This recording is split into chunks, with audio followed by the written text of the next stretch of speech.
Halal and haram are very important terms, especially to Muslims. They deal with the permissibility of food and drink, which are two necessities of life. So it's important to understand what halal and haram are and why they are important. In this episode, I'll be looking at 10 surprising and interesting facts about halal and haram food. Hey, welcome back to FTD Facts. My name is Leroy Kenton, and this episode is a pretty highly requested one. A lot of you guys wanted us to go into more detail when it comes to halal and haram, so we're gonna do that now. Stick around from 10 all the way down to number 1. Okay, so let's start off this video. Number 10, what does halal mean? Well, halal is the Arabic word for something that is permissible or lawful. Now, the word haram means unlawful or prohibited, and therefore it's used as the opposite of halal in many instances. Although usually used in the context of food, the word halal is also used to describe other permissible things. For instance, halal income applies to somebody that earned their money in a very honest way without cheating or stealing, or also not charging interest. We'll talk more about the uses of halal later on in this episode. But for now, let's look at number 9, worship. Muslims are expected to eat for survival, to maintain good health, and not to just live for eating. In Islam, eating is considered to be an act of worship of God, like prayer and fasting and giving to charity, as well as other religious activities. So that's why there's so much stress on eating clean in Islam, because it is an act of worship. Now, next point is what makes meat halal in the first place? Well, when it comes to meat, halal means that the animal was slaughtered according to the Islamic law. Islam places great emphasis on how an animal's life ends and how it is treated when slaughtered. All life, according to Muslims, including animals, is considered sacred. So Muslims are to mention God's name when slaughtering an animal. They're to slit the throat with a very sharp object and drain all of its blood. If animals are mistreated and stunned and shocked, this would make their meat haram. For number 7, let's look more closely into haram meats. Generally, an animal not slaughtered according to the criteria that I just mentioned in number 8 is not permissible for Muslims to eat. However, there are some kinds of meats that Muslims are not allowed to eat at all, like pork, for example. Haram or non-halal meat is not limited to meat products, but this also includes certain foods that might contain pork or other haram meat in the ingredients. So you may not necessarily be eating the meat per se, but it could contain the haram meat. For example, let's look at gelatin. It's often made using pork. Gelatin is often used in gummy products and marshmallows and certain desserts, so this would make it completely prohibited. However, sometimes gelatin comes from halal sources such as fish, which makes it halal. And that actually ties into our next fact. Let's look at seafood. While all fish are viewed as halal, the animals that live on both the land and in the water are not halal according to Islam.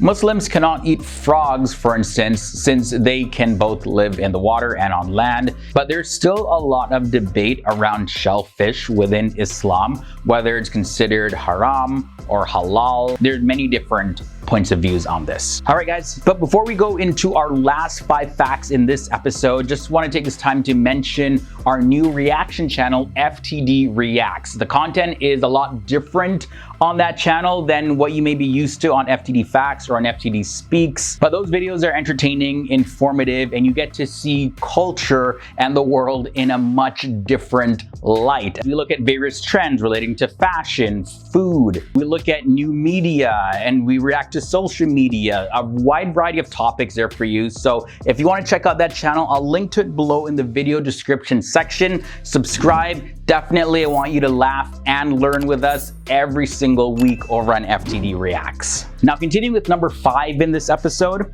Muslims believe that the halal practice for meat is cleaner and kinder than other practices. A lot of toxins can be carried in the blood of animals, so draining it is very beneficial when it comes to human consumption. The halal butchering and meat practices cause less pressure hormone in the animals, so the animal's meat is a lot less harmful to the body when eaten. Similarly, at number 4, to speed up the developmental process of the animals, they're often fed with certain synthetic substances which are considered haram in Islam. And of course, when it comes to eating animals filled with synthetic substances, these also enter our bodies. But if the halal practice is followed, the meat will be more organic and the chances of feeling the side effects of those synthetic substances is greatly reduced. Also, halal and haram, they're getting a lot of popularity. So check this. The use of the terms halal and haram outside of Muslim circles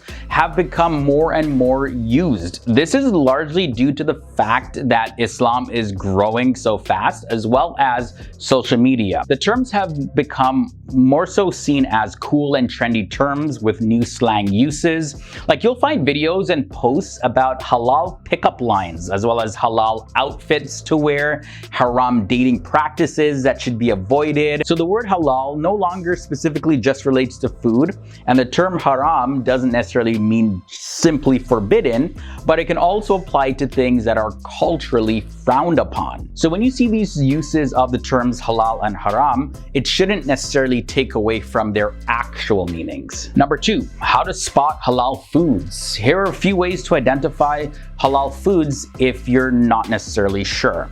So packaged halal foods often have a halal certified logo on them. Some foods simply have the word halal printed on their packaging. And if there is no halal symbol, look for the vegetarian sign. And this is usually like a green square with a green dot in the middle of it or something related to that. Also, Muslims are advised to check the ingredients of any food to make sure that it doesn't contain anything haram. And the fact we'll end off on relates to the guidelines for slaughtering animals. I mentioned this a bit earlier in this episode, but there's so much more when it comes to slaughtering an animal to ensure that it falls within the halal guidelines. So the person slaughtering must be an adult Muslim in their right mind, and the slaughterer, as mentioned earlier, must say the name of God. The animal must be killed by cutting the throat with one motion using a sharp blade, and also the spinal cord, that shouldn't be cut at all. Animals must also be treated well, and they shouldn't be seeing other animals being slaughtered.